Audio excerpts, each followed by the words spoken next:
29 agosto, martirio di San Giovanni Battista. È il 242esimo giorno dall'inizio dell'anno, ne mancano 124 al termine. Il sole sorge alle 6:29, tramonta alle 19:53. La luna si leva alle 1:10, tramonta alle 17:57.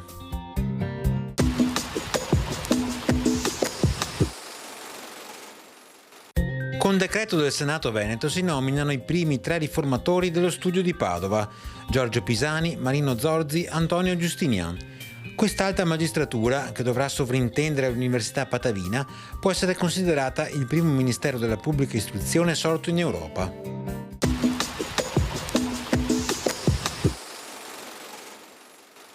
Le previsioni per domani: cielo sereno, poco nuvoloso, salvo locali modesti densamenti in montagna da metà giornata.